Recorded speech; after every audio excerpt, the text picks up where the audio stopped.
This is Behind the Swipe, the podcast that takes you inside the lives of real men and women over 40 who have taken the plunge into the often murky and sometimes exhilarating world of online dating.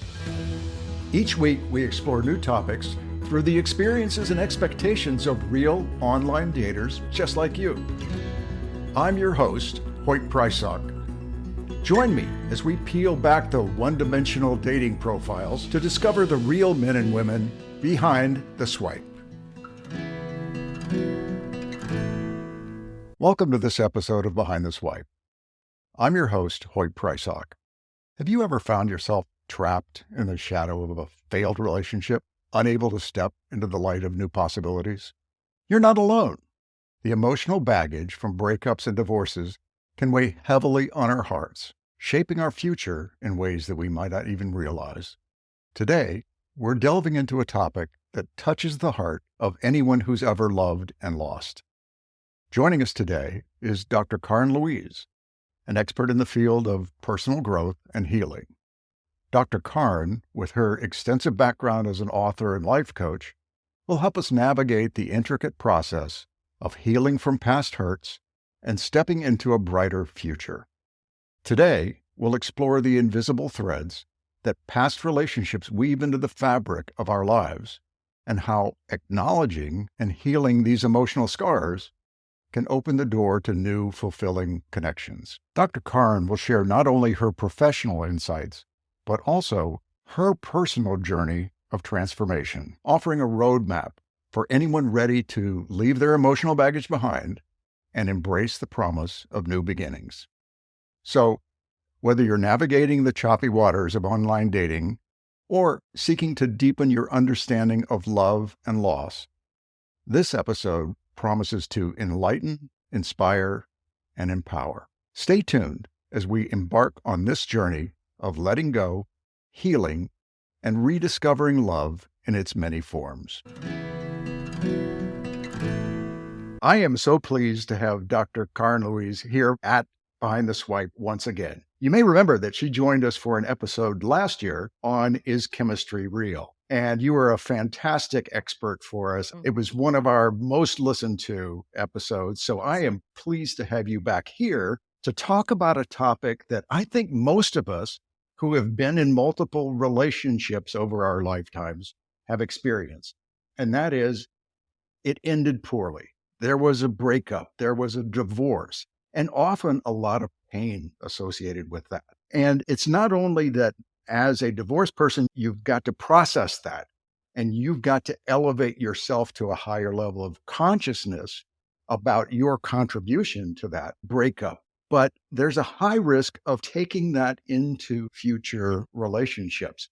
And you're the perfect person to talk to about that, because I remember reading a blog post that you had put together on how past relationships are keeping you stuck and what you can do about it. Dr. Karin, welcome to Behind the Swipe. Thank you so much. We have so much to unpack, and I think everybody can relate to this. That's why they're listening to your podcast. So let's dive in. Let's dive in. So you talked a little bit in your blog post about your personal story after divorce and how it took you some iterations to really figure this whole thing out. Can you recount your story for our audience? Oh, yeah, I would love to. And this is why I do the work I do. You do this podcast because you want to help people, you want to streamline things for people, the things that you've learned. And, the reason that I coach people now, usually through big life transformations and very specifically through getting past divorce and starting anew in your life and raising your consciousness is because not only have I researched it and got a degree in counseling and education and psychology, but I've lived it and I've done it. I've made the mistakes and I've tripped over the hurdles myself. And so I really would love to share with people, look, even though I have a PhD and I've got 25 years experience working on this, I've also experienced it. And we teach what we've learned. I'll just throw it out there that I've been actually divorced twice, once about the age of 30 and once at the age of 44. And now I'm in my early 50s. And so I've had it almost 10 years now to look back on being single for 10 years, but also having relationships and going through reconciling the pain that I experienced very publicly in my first divorce. I was divorced from a professional athlete here in Atlanta and went through a very public humiliation, abandonment, and a lot of betrayal. And it hit the news. And I was like, everything was like unearthed in my life. And it was really, really painful. And it became my identity for like probably a decade. It's like it followed me. And I would try to get in new relationships, but I was so wounded from that divorce that it took me, I would say, the better part of a decade because I didn't have the tools that I have now. And one of the things that I learned during that breakup is how it unearthed a lot of my childhood woundings. I ended up writing a book called The Fatherless Daughter Project. And so it behooved me to go back and really repair what that divorce had unearthed, which was being abandoned by my own father, being abused by my own father, and it recreated itself in the marriage. And so I had the choice. So it's always a choice. Am I going to sit in this identity, which I did for quite a while, and I was the victim, and I had every right to be the victim. I could have written books and done movies on it. It was very worthy of that. But I had the opportunity to make a choice, and I've continued to make the choice to raise my consciousness and raise my awareness and being more. So consciousness just means you're more aware, you're more conscious of what's happening. So that was some 20, 25 years ago. And what has happened since then is it's like, what choice do I have now? And this is what I want. It's probably going to keep coming up as we discuss this. What choice do you have to grow? So, do you want to stay rooted in the last relationship, in the pain that you've suffered? Do you want to stay in your victim story, even if you have every right to and you were victimized in every way? I know, been there, done that, got the t shirt. How is that serving you? And how is it keeping you trapped? And most specifically, reliving that pain in continuing relationships and repeating it and attracting, because I really believe in law of attraction now. I've been studying it for about 20 years. And it's that what you believe to be true and what you believe is going to play out is what you'll attract again.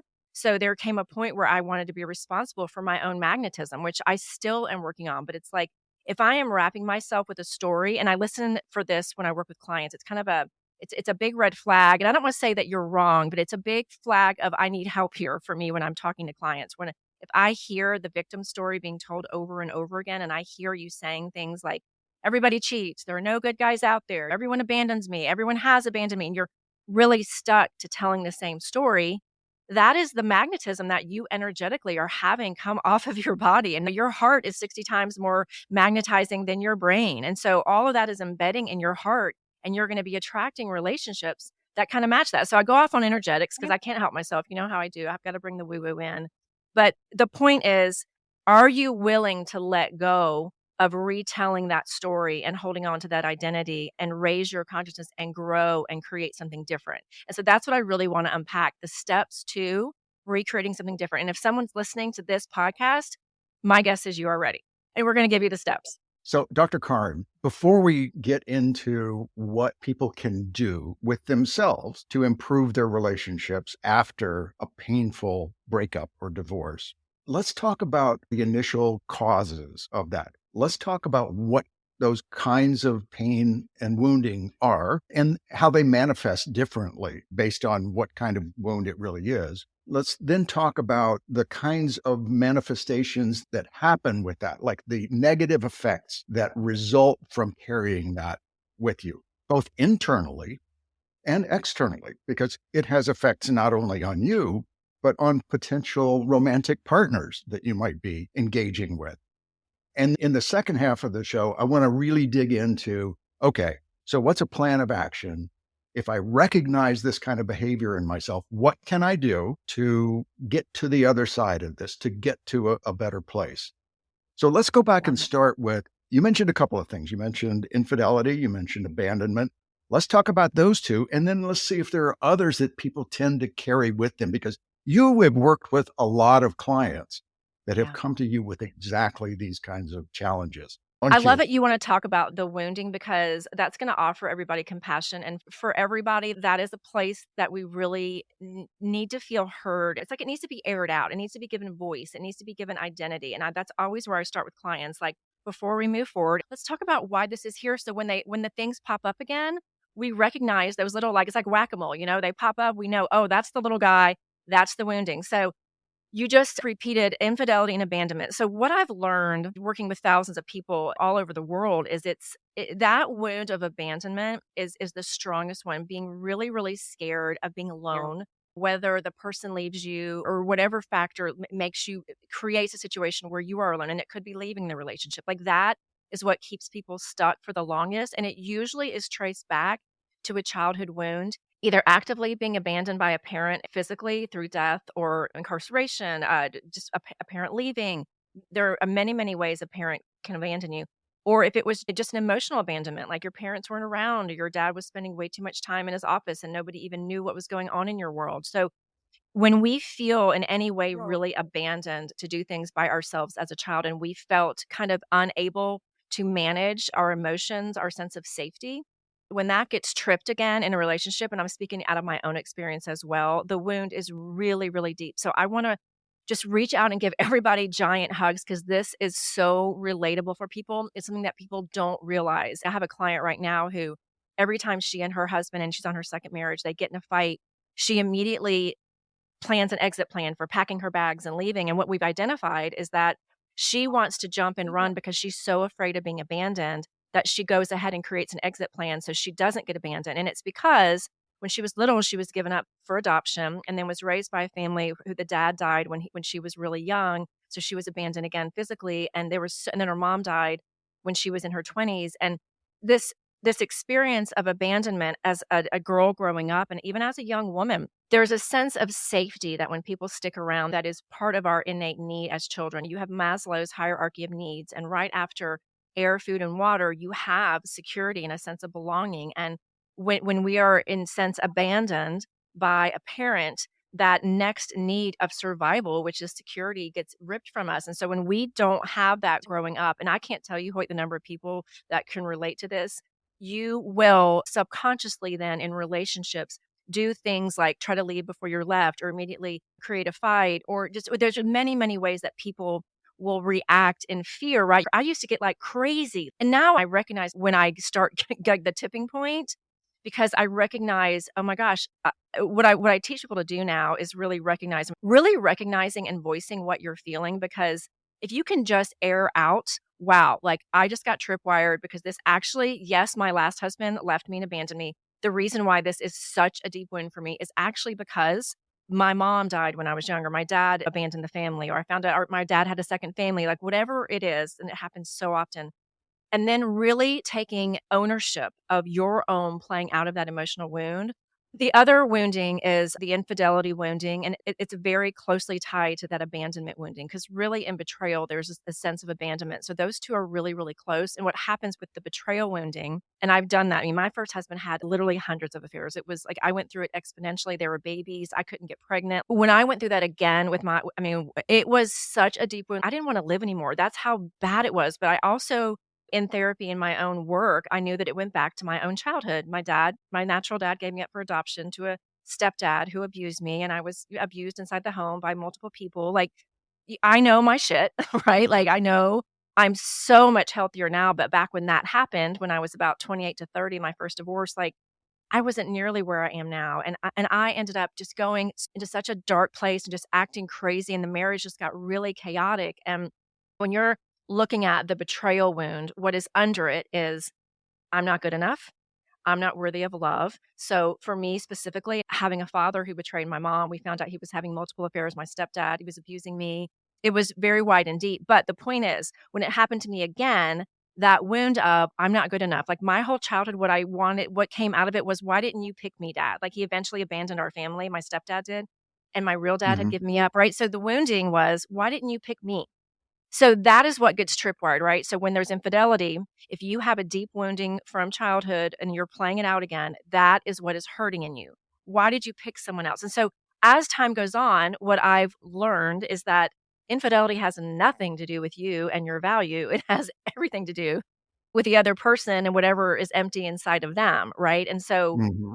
that has taken work, but I think the other deep woundings is the wound of not being heard and valued, like, that is another core one that I've seen play out and that I've experienced too, is that people have repeated relationships with maybe people that seem narcissistic or that are full-blown narcissists, and what ends up playing out in those relationships is you're not valued, and even if it's not a narcissist, if there's a core wound that maybe you weren't really seen or heard as a child, that you were kind of brushed off and nobody really attended your events and you were left to raise yourself and you really weren't allowed to speak up, share your emotions, we will tend to attract partners, even though it's not safe, it's familiar. and we will repeat that wound again. And so then again, it's on us to be conscious. So those are the three main ones I see: the abandonment, the betrayal, and then the not being valued and seen and heard for who you really are. Well, that's a great explanation of that, Dr. Karin.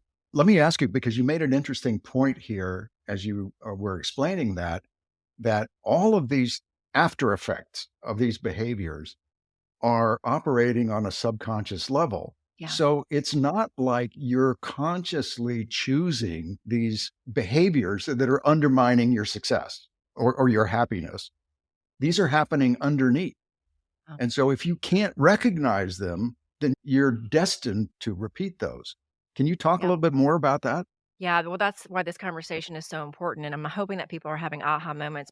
So, when we're not aware, we will most definitely repeat it because it's interesting. One of the ways that you'll know it's a really deep subconscious wound is when to outside people, it seems like a very simple, well, why don't you leave? Like people looking in are like, it seems so simple. And it's like for you, you're like, oh my gosh, this is not simple because there are so many layers to it. And so, if you can just take those steps back and really just be, and you don't have to do it forever. So this is one of the things too, like you don't have to work on this your whole life. You don't have to do inner child work forever. It can actually be with the right expert, like a pretty simplified process, although it does mean going directly into it. Because if you can just unmask the illusion that you somehow are meant to live this way, that somehow because you're sensitive to this, like when we've been really deeply wounded as a child, there's a subconscious belief that we deserve this. At least I learned this about myself. Even though I would never admit that outwardly, I had a subconscious belief that men cheat and that I was, even though again, not conscious, I would, slap you if you said that I thought that, but it was evident that something in my inner belief system believed that this is what love was about. So the push and pull in chaotic relationships that I had witnessed growing up and that I was recreating and I was a part of in relationships when I was younger. And it was because I had this subconscious belief that you had to win love, that the man leaves and betrays and like abuses you. And the more chaotic it is, and the more they love bomb you when you come back, like that's love. Like the more jealous they are, the more they love you. I mean, I'm actually writing right now my book, Gravity, which I've been writing forever. I'd put it down for a few years. I just picked it back up 2 years ago and I'm reading and I'm like, oh my gosh, like it's so clear to me now. And I want to save your listeners time because it's like now as I look back and I'm looking at the stories that I'd written like literally 20 years ago when I started writing this book after my first divorce, I'm writing it from a whole new mindset now. It's about regaining yourself after relationships lose, regaining your gravity. But the repetitive cycle that I was in because of this subconscious belief, when I finally learned that, and then really at the end of the day, what I not only had to work on was the cycle that I was repeating because of subconscious beliefs, but what came up through it was I didn't know how to love myself. And it sounds like rhetoric, but really what's under it is we weren't taught, those of you that were raised in the 70s, like that just wasn't a thing. Like, yeah, people were coming out of the 60s and there was free love and all that, but like nobody really went to therapy unless you were in the hippie world. People weren't getting help like they are now. And so all of those emotions were intended to. So then here we all are in our 40s, 50s, 60s, and we are reparenting ourselves. And there are resources out there to help you realize what is subconscious, pretty quickly bring it to the surface and identify it. So you then can become the manager of your own life. And so one of the keys is that you don't continue to drop, I call it a vertical tripwire, where you immediately, when you get triggered, it like drops you back into like basically being a 7 or 15-year-old again, like when that wound started. And it's a matter of managing that tripwire so you don't go vertical. So you catch it right before you drop deep in and go, wow, okay, this is the one where I start to get scared and afraid. I know what I used to do. How can I do things differently? It's when you identify the actions and the behaviors that are not serving you well, Mhm. you can take advantage of steps that will help you get to a better place. But if you're not recognizing them in the first place, Right. you're just going to slip into them all over again.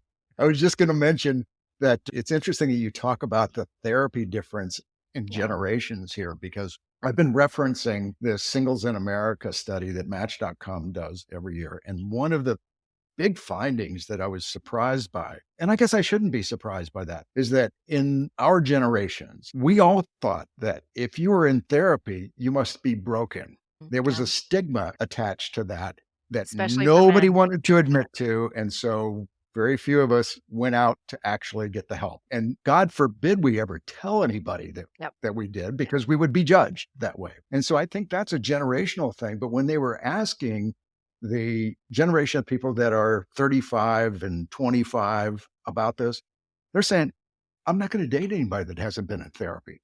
Yep. It's amazing, like I that love that. whole shift in consciousness. And it actually is hopeful for the younger generation. We have to kind of deal with our own shit now, right?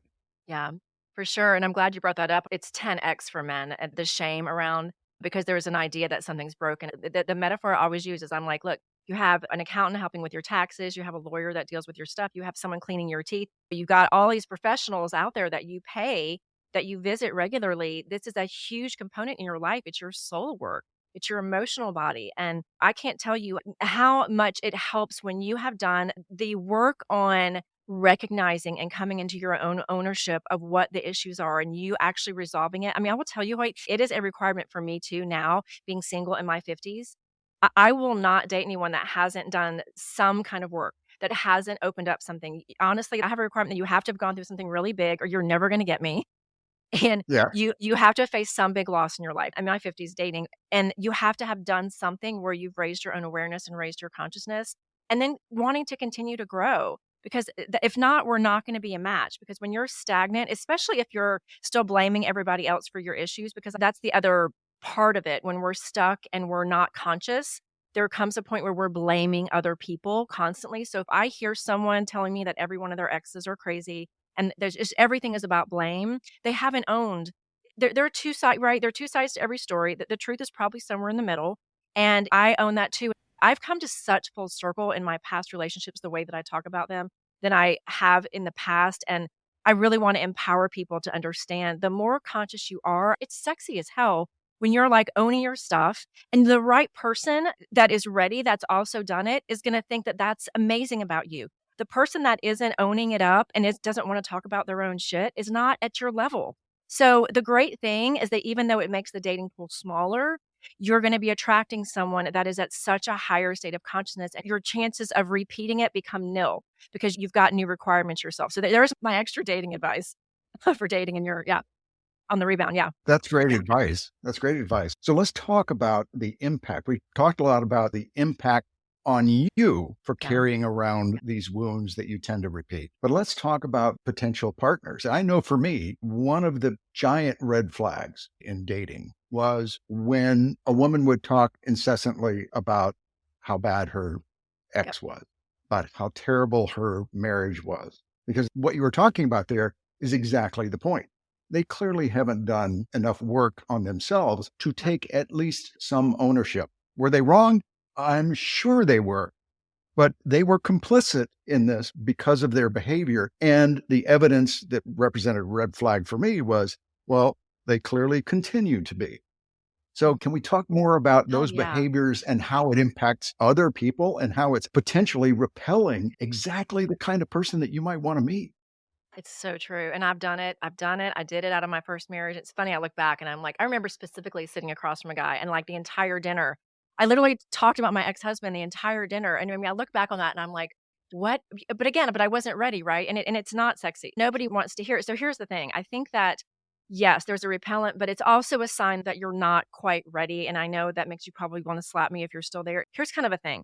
You got to tell the story for a while, right? If you're fresh out of a divorce and you've had some of this trauma, you need to have space. I love you and I support you and I would offer you so much compassion in your story. But for you to move forward, you have to get that story out like over and over and over again. And that is where the therapist, the counselor, the coach, somebody that can sit and hold space for you, they've shown in research, even if that expert doesn't do anything, you just being heard and validated is going to help you heal. So please do that because you need to be telling the story in a safe space.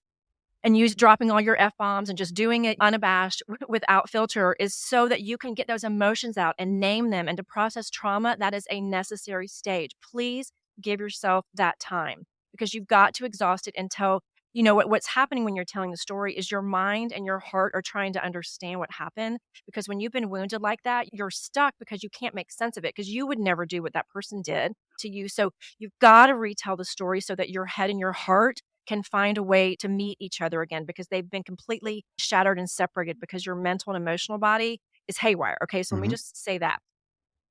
Then once you have done that, put a time frame on it, like it's not that you can't date for 6 months. It's not that at all. But I would just say give yourself 6 to 9 months. You can please still have fun. Please still, if you want to go on a date, that's fine. But make sure you are doing that so you don't bleed that wound all over somebody else. Because at some point, you're going to need to tell that story. If you are consistently bringing this up on dates and you find yourself, oh my God, I went on and on about my ex again, notice yourself, be conscious of it. Don't beat yourself up. Give yourself love and say, wow, I may need to keep telling this story because they say if you haven't healed your wound, you're going to bleed it all over the next person that it basically has nothing to do with. It is not up to your future partner to heal what happened to you in your divorce or your last breakup. It is not their responsibility to be your therapist, just like it's not their responsibility to be your dentist or your masseuse or whatever other helper you have in your life. It is up to you to be the manager of your life. If you're keeping a lot of relics around you, like it's okay, but you're not in the place where you really are creating space for a potential partner that matches you to move forward. And at that time period of letting go of all those things, it's painful. Recognize that when you're going through that, you're going to feel grief. There are Mhm. identifiable stages of grief. There are a lot of stages to it. And what you're feeling besides all of that wounding when you're getting divorced, you're feeling deep grief, right? And so any old unhealed grief wound of other losses you had are going to come up.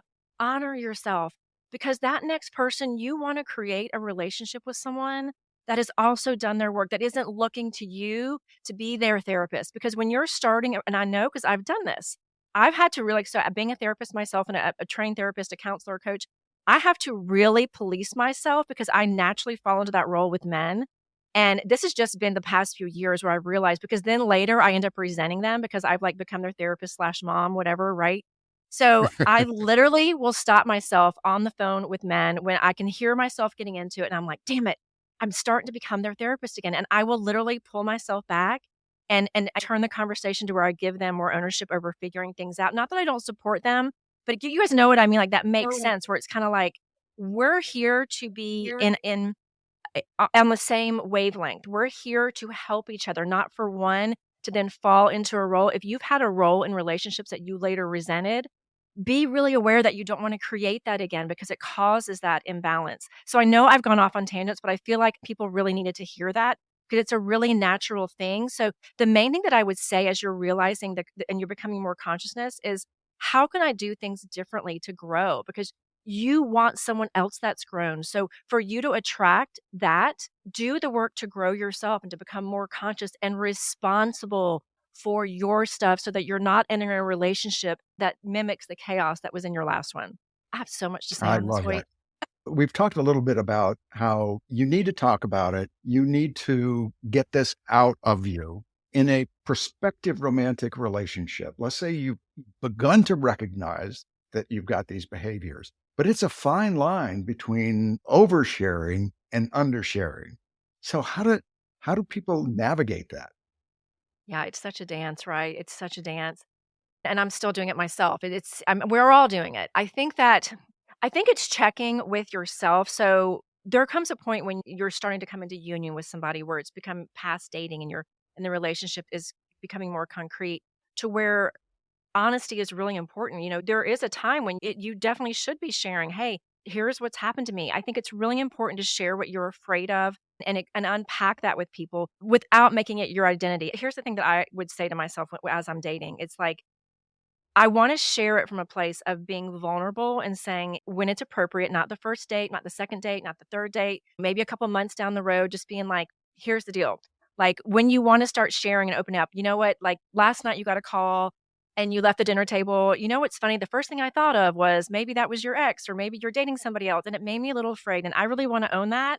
But I also want you to know I have a history of this and I want to be super honest with you because I don't want to repeat it. So the thing that I say in my head when I start to share about my last relationship or 5 relationships ago is I will say, Karin, do not bring that person into this relationship. I want to honor this new man, this new person. If I'm really liking him and I feel a potential, I don't want him to be overshadowed by what happened with my ex. And he doesn't want to be. He doesn't want to be emasculated. He doesn't want to bear the weight of what my ex did. That's not fair to him.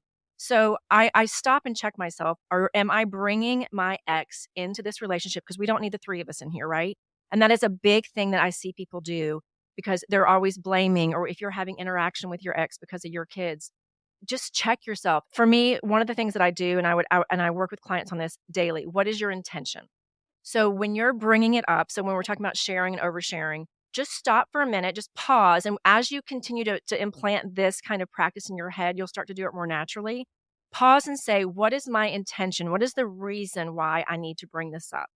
What is the reason why I want to share that my ex-husband cheated on me and had a baby with someone else? What would the reason be? Okay, so it could be that I want sympathy. It could be that I want to trash my ex. So those are both ego, right? That's me and my ego. Or is it that I'm feeling really close with this person and I want to be more vulnerable and I want to share it from my heart and just share more about my story without shaming my ex and making it about me being one up with an asshole, right? That's ego. So that's where I would check myself. Or can I come from my heart? Like, here is some wounding that I have and I'm really working on this. And these kinds of things kind of make me afraid, but I really want to work on doing things better. So that's where I would check. What's your intention? Is it ego? Is it serving to make someone else look bad? Or is it heart, to where you really are saying something to bring closeness in the relationship and be a little bit more open to bring more vulnerability, because that's what will help you grow closer. Perfect. And I think that's the perfect place for us to take a little bit of a break. And then in the second half of the show, Dr. Karin, I want to talk about, all right, you've started to recognize this. You recognize behaviors that are having you step in that same hole over and over again and have these painful experiences. What can they do and what should they do to get to the other side? And we'll get to that right after the break. Perfect. We have a very exciting new initiative in the works for the next few months, and we need your help. In conjunction with our partner, goodbetternext.com, we are organizing a network of your favorite podcasts in one easy-to-find place. Our hope is that it will become the go-to place to find your next favorite podcast. And this is where you come in. Do you have 2 or 3 favorite podcasts where the content is focused on the topics that women over 45 are most interested in? We want to know. We'll feature categories on not just dating and relationships, like Behind the Swipe, but health, wellness, exercise, fitness, financial and career goals and challenges, and even categories for fun and travel. So if you know a great podcast that might belong and is worthy of being discovered by other listeners like you, please reach out to me by DMing me on Instagram or Facebook, or just drop me an email at hoyt@behindtheswipe.com. And stay tuned for exciting news on this initiative over the next few months. Now, let's get back to the second half of our show. We are back here at Behind the Swipe, and I'm here with Dr. Karin. Dr. Karin is an author and life coach, and she specializes on working with people who are trying to elevate their consciousness and improve relationships throughout their lives. Dr. Karin, welcome back after the break here. Thank you so much. Let's get into it. Let's give them some tools. But before we do, just remind people where they can find you and of some of your programs and books that they might be interested in. I would love that. So my handle everywhere is Dr. Karin, and you have to spell it out. So it's DoctorKarin.com, and that's my handle on Instagram. Facebook, I'm Dr. Karin. One of the first places I love for people to jump in if they want to come into my world is I have a quiz. It's free. It's called the Soul Inventory. You can find it anywhere on my website. It's in my link tree on my IG, or you can just type in soulinventory.com.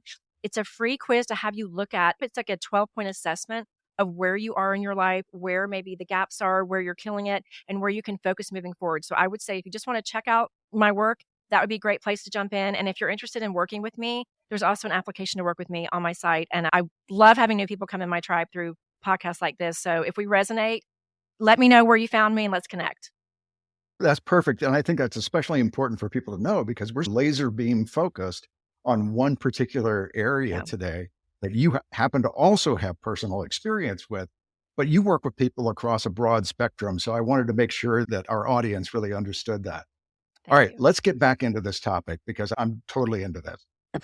All right. Now I've started to recognize that some of my behaviors are coming from an unconscious place, and I'm tending to not leave a gap between these stimuli that come up. Yeah. in relationships and my response, unaware that is resulting from maybe childhood wounds or early relationship wounds. Let's talk about, all right, from this perspective of I've started to recognize this, what can I do to make things better for myself? Well, the first question I would ask you is, do you want to change? The first question is always the most powerful one because literally it's the launching point of awareness. Because what has the payoff been of me staying here and being in this cycle? Even though it's been painful, like a lot of times people that get stuck in these cycles, there is a subconscious belief that they're meant to be victimized. And the payoff is sympathy. The payoff is they don't have to take responsibility. And again, these are subconscious. I'm not here to shame anyone. I've done this. But being aware of what victim consciousness is and why we tend to repeat. And it's very often that we weren't given the tools growing up to think that we can do things on our own. So we basically subconsciously will repeat cycles and pick partners where we get engaged in the same painful cycles and we're not taking responsibility. And then we get to blame them. So the cycle continues and look what everyone did to me. And you stay stuck. So my first question is, and this is going to empower you, and it's so simple, recognize the payoff and then say to yourself the question, do I really want to change? Am I willing to let go of whatever the payoff was, even if it's subconscious, of staying in this cycle and do something different to create something new? If you are really ready and really ready to work on and become aware of your responsibility instead of blaming something outside of you, you're at the beautiful tipping point of creating change in your life. And I will not work with anybody that isn't willing to do that. That is one of my questions on my application because that is where the empowerment piece is. And I cannot tell you the number of people that aren't willing to do that. I cannot tell you the number of people in this world that want to keep telling the victim story. And you'll always hear that when it's laced in blame. And even though there is some validity to it, you're never going to move out of the quicksand that you're in if you're continuously blaming your parents and your ex for everything that happened to you and you're not willing to take responsibility. And I say that with the most loving, hard hug that I can love on you with, because that's something that I had to do in my own life. And so then as you're moving forward, you will find a way of refining your story in a way that tells it with truth, but also tells it with this beautiful vulnerability and ownership. And again, I cannot tell you how sexy that is for your future partner. When I meet men that say to me, I cannot tell you, Hoyt, when I meet a man and instead of saying, oh, my ex was crazy, all those stories, he says to me, she did this, but if I'm truthful, I actually blah, blah, blah. And I hear him take ownership. I get so turned on and excited because I'm like, this is a man. I mean, not perfect, but you're willing to own your stuff. So if you want more of that, that's the question that I want you to answer for yourself. And then it is, when we'll talk about them, taking the inspired steps to move yourself out of that quicksand, because you guys don't want to keep repeating. You're here to grow. So let's dive. Yeah, let's dive into some really good actionable steps for them to take that are really conscious instead of living in this subconscious pattern that will keep recreating itself until you make that choice that you're ready and you start undoing the pattern that you've made familiar in your life. And Dr. Karin, when you recognize that and you make a commitment to, yes, I want to be intentional about making a change, you have to do that recognizing that it's probably not going to be easy. It's not going to be comfortable. Some pieces of this are going to be re-experiencing some pain and taking ownership of that.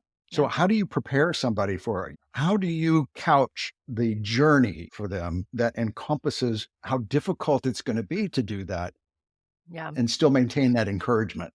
Because the end result is that you want to grow. And the definition of insanity is doing the same thing over and over and expecting different results. So if you want different results, one of the hardest things in creating change is, and this is the reason why I brought up the payoff, is recognizing that there was a payoff before and it became familiar. And the victim story does tend to have tremendous payoffs. And so what happens when you're telling the victim story, and this came up as you were just asking me that question, the way it ends up looking is, and you guys know, because y'all have done it, I've done it, we've all done it. You'll sit and it can be a group of women or it can be on a date and people start talking about their exes, right? Like I can pretty much trump everybody's story with horrible ex stories, right? And you're feeding it, right? Like a gaggle of geese. You're sitting there and everyone's chirping about how horrible, and that gets bigger and bigger. So what's happening when you're doing that is you're creating a ball of energy around that. And each one of you then is going to be emanating from that. And what's happening with you internally when you're in that situation, oh, let me tell you this story. Oh, my ex cheated on me. And I'm like, well, my ex had a baby outside. I can keep going and going. But the thing is, I'm getting a dopamine hit. Okay. So when I'm telling that, or when I'm diving into writing a blog post on it, or joining the group on Facebook, or whatever it is, and we're telling the story, and my ex sucked, or you're on a date with somebody, and maybe their ex is hitting them up on the phone, and she's been in rehab. Oh, let me tell you about my drunk ex. Okay. Bigger, bigger, bigger. So you're getting a payoff of a dopamine hit because you're getting the satisfaction of like one upping them, and you're in this. So what happens is there becomes this addiction to it. And we've been taught to do this. So and I'm tying this into what you said because I want you to start realizing how much you're attaching yourself to your past by getting into these things that have been normalized.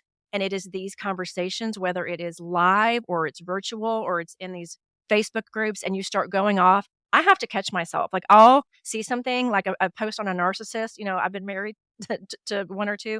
And oh, I've got so many things to say. And I even now, like I know, I'm like, okay, Karin, if I get into this and I have so much to say here, and it's not that it's not always appropriate, because if it can help somebody, it is appropriate. But I will stop myself and say, I'm going to get a dopamine hit here, right? By going after what is the reason for me doing this? It is going to be shaming somebody else. It's going to be like, look at me, I'm the expert here. Look how victimized I've been. Whoa, wow.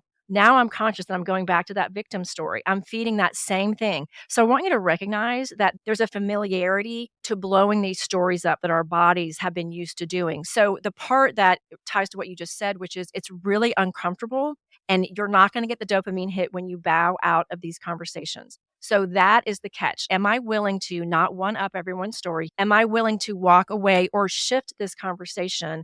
And even though I'm not going to get all of this victim based applause based on my story being amazing, can I shift this to something that is one, more from the heart based, and number two, that it's going to help me grow, and number three, that it's going to be more about lightness and what I really want moving forward. So the difference there is that you're going to be moving into a zone that's going to be more uncomfortable. It is going to be walking away from these patterns that you've been used to doing. But I can promise you, the more you shift away from that, even though you're going to be missing out on the engagement, you're not going to, because what happens when you're doing that is you're going to be carrying that vibration of that energy, and it's a magnet, right? And I'm really diving on this in a large way because I think this is one of the most common things that people do, especially in this age of just sharing infinite amount of content everywhere.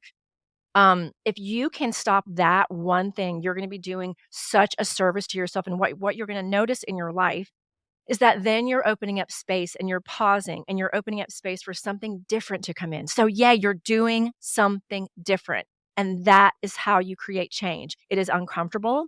It's not going to be familiar. But what you're going to find then is it's like walking into a new garden, right? You're going to be walking through a gateway, and it's like, what's possible here? What can we talk about instead that's going to have us grow? Like shifting that conversation. Like I was reading like something like a book you were reading, or a positive blog post or a podcast you just listened to that is about growth and about taking responsibility for your life and dreams that you have. So being more conscious about shifting the focus of your conversations, and just the focus of your focus.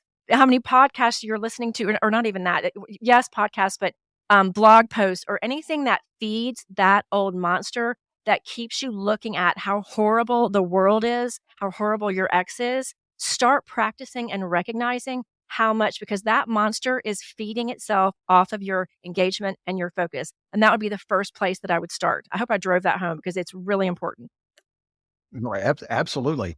So, Dr. Mm. Karna, are there any little behavioral techniques or anything that help you recognize that and do the disconnect at the time? Right. Well, yes, the one which is, what is the reason I'm doing this? What's the intention? Stopping yourself. What is the intention? Literally. So there are questions, because I practice these and they work. Literally stopping yourself, because you'll get a payoff. But if you can just stop and say, what is my intention? And knowing I really want to grow, I want my consciousness to raise. How can I raise this to a higher consciousness? What topic here feels like it's more about love and more about me going to a place where I'd rather be instead of sitting in this story. So, there are also one of the things that works really well when you are trying to create change in relationships are mantras. I know some of that's overdone, but sometimes I tape things to my mirror in my room. So like one of the things I have on a sticky note in my mirror is, be the love that you want to attract. And so I look at that every day. And so I think, okay, if I want to attract somebody that's always talking about their past, blah, blah, blah, blah, like be that, right?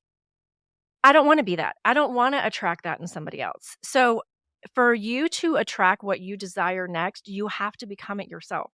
You will magnetize to you. You don't attract what you want, you attract what you are. And so if you want love that is healthy, that is working on healing, maybe we're not ever all completely healed. We're always growing and evolving. But if you want that, be that. If you want the love that takes responsibility for itself and you want the love that is open and conscious and compassionate, find ways to be that. Find ways to be in places of compassion for self and others instead of always being in the blame. Because that energy of blame, by the way, I'm just to drop this in here. There's a chart of consciousness. Michael Dawkins wrote that book, Power versus Force. It's 30 years of research on the biofeedback of the body. And they noticed that the lowest form of consciousness is shame and blame. And when you are, it's a 10 on the scale. Okay. High consciousness, love, and peace are 2 to 300. Okay. So shame is a 10, the way the body holds it. So when you're sitting in that old story and you're shaming other people, you're actually resonating at that same vibration. And so you're going to be attracting what matches that.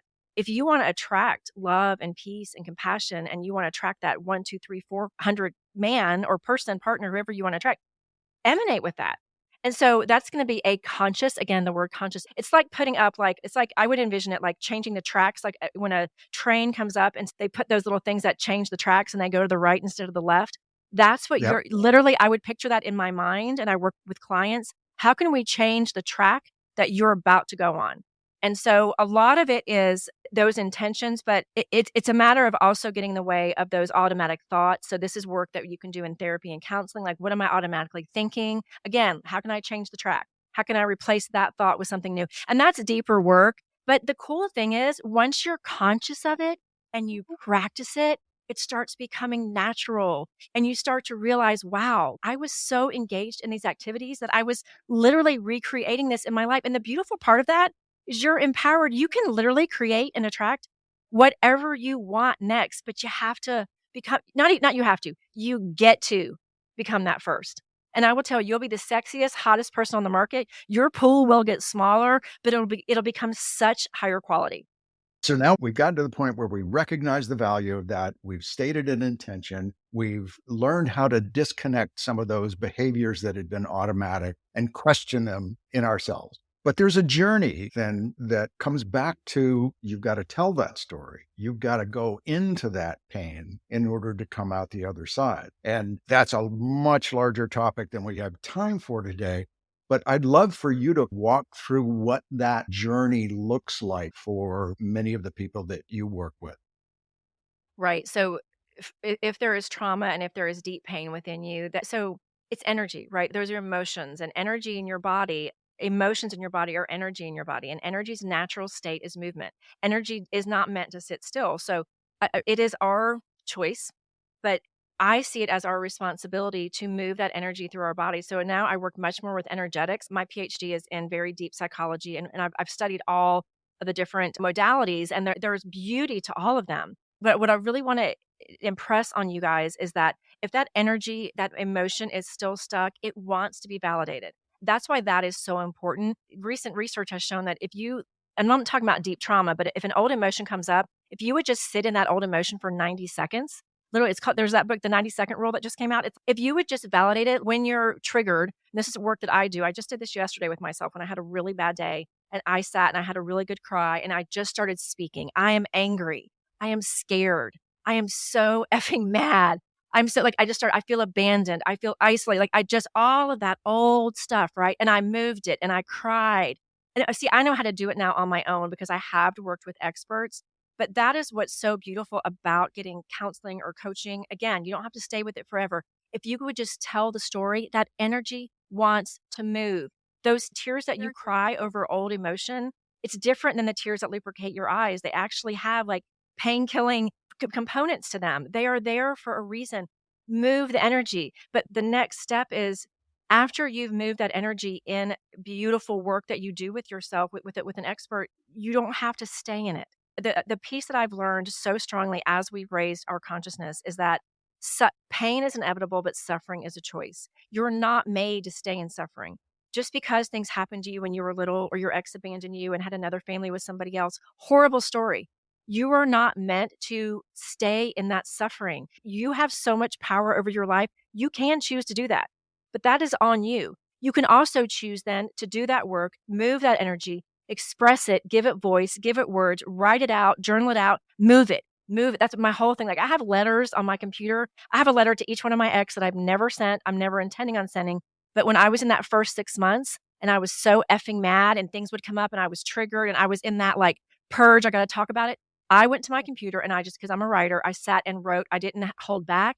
I wrote everything I needed to say. If it was 2 a.m, 2 p.m, I pages. It helped to heal me. I would go with the bat on the bed and bang it, right? Like move the energy, go for a run, punch the pillow, move it. Because there will come a time when your body says, okay, we moved it. Not that you're not going to get triggered, but you don't have to stay there. You get to move on and then become the loving person that you want to love, that has been responsible for her or his emotions. You've managed it in your own self. You've gone to the experts and loved yourself enough to recognize it, validate it, and then create an opening by clearing it. Because when you're clearing that old grief and anger, you're making way for new love to come in, but it can't come in until you cleared it. But it will come in when you do. And then So it's like kind of like, you have a limitless future. so it's like taking out the trash. Let the truck come by and take it away, right? See, I love that you use that metaphor. I would literally envision like an old story in my mind. I would see it being put in a trash bag. I would envision a truck taking it away.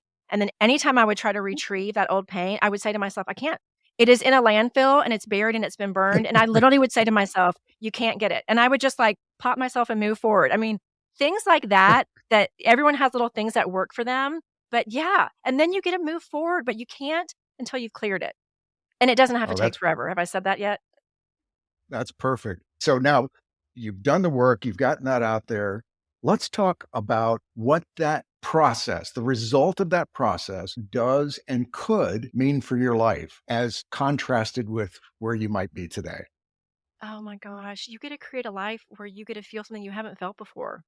You get to create a life that is what you really want. And even if you've revisited old patterns, like I know, like no judgment on you, you've done it because you haven't known how to heal yourself.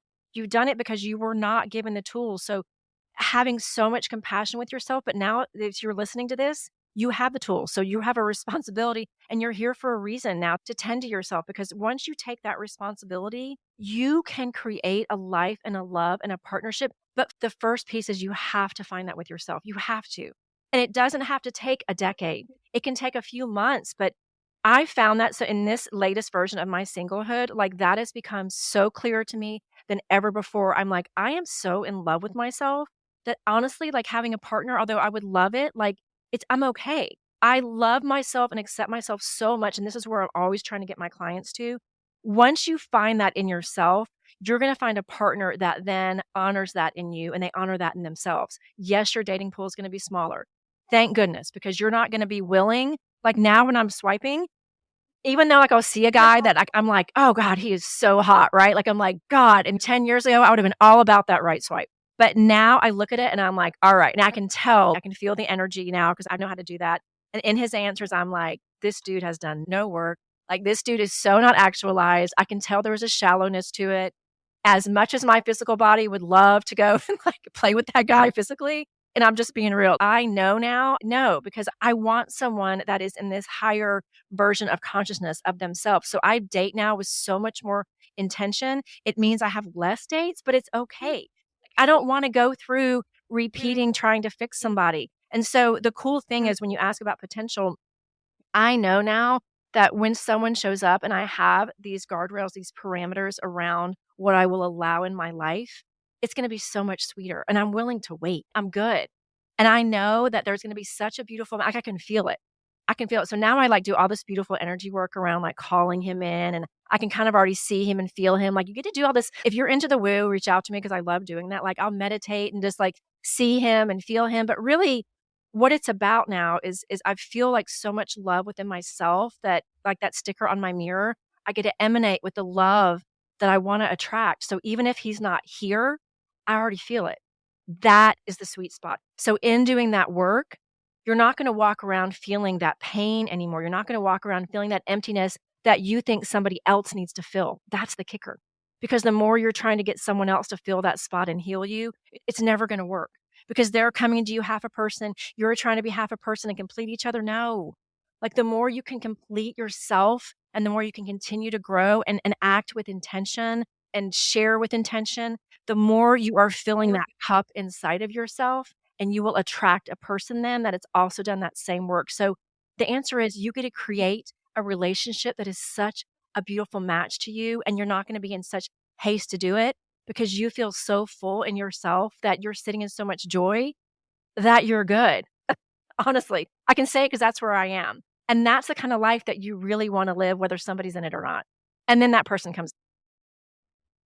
That's beautifully said, Dr. Karin. I really appreciate that. And it seems like if you reduce the space that all of that garbage has been taking up for you, you're creating space, whether it's in a relationship or in other things, for new and kind of magical things to come into your life that you were unintentionally blocking out from yourself. 100%. Of course, I think it's the energetics of, I love that you said the word magic because it actually is. I can't tell you the number of people that when they finally start doing things differently, and that's the key, like just go the class that you wanted to take, like joining a new group, going and sitting by yourself at the coffee shop, even though it's like, well, there's a vulnerability. It's like putting yourself in environments that feel magical to you. If you want to attract someone, and I know you cover this in a lot of your podcasts, but like that's a match to you. Don't pretend to be somebody that you're not. Like go show up at the places that you love and you may make new friends, you may meet your next person, but you literally are opening up magical portals of attraction for your life. And then the potential for something new. It is a energetic law of the universe that you will create something new because you have become a new person yourself. And that's where the magic unfolds. 100%. Dr. Karin, I really appreciate your coming on the show today. This was enlightening. It was encouraging, even though nobody wants to go into pain, right? No. Nobody wants to walk intentionally into fire. Agreed. But sometimes you got to do that, especially when you know what's on the other side. And you've articulated it beautifully. And I really appreciate your being here with us today. Thank you. I've enjoyed it so much. I know I want everyone to find so much peace and love, but I will tell you one thing I'm going to leave you with. If you want to know where you are energetically, the last relationship you've attracted will be a sign. So take responsibility for where you are and know that the relationships that show up as you do your work will be evidence. And I promise you, they will demonstrate the work right back to you because they will have the same amount of light that you're carrying now that you've changed things up. But thank you so much for having me on. It was a great conversation. What a perfect way to leave this. Now, before we go, remind people once again where they can find you online. Yeah, just look up Dr. Karin. I'm at drkarin.com. You got to spell it out, Karin with a Karin. And I would love for you to take my soul inventory quiz, soulinventory.com. And if you find me on the podcast and you want to reach out to me, just shoot me a DM and I'd love to connect. Thank you so much for having me on. It was such a great conversation. Perfect. I love it. I can't wait to do the next one. There's just so much for us to get into. Agreed. Thanks again, Dr. Karin. Thank you. As we close today's episode, I want to reflect on the insights shared by Dr. Karin Luise. We delved into the intricate process of healing from past relationships, a journey that, while challenging, can be incredibly rewarding. Firstly, Dr. Karin underscored the vital importance of acknowledging our pain and taking responsibility for our own healing. It's a powerful reminder that while the hurt from past relationships is real, the control over our healing journey lies within us. We must choose to confront our pain, learn from it, and use it as a stepping stone toward growth. Secondly, the concept of emotions as energy that needs to be moved was particularly striking. Dr. Karin encouraged us to express and validate these emotions, to move this energy through rather than letting it stagnate. Whether it's through writing, physical activity, or speaking out loud, finding a way to release these emotions is a crucial step in the healing process. The third point that resonated deeply was the idea that we attract not what we want, but who we are.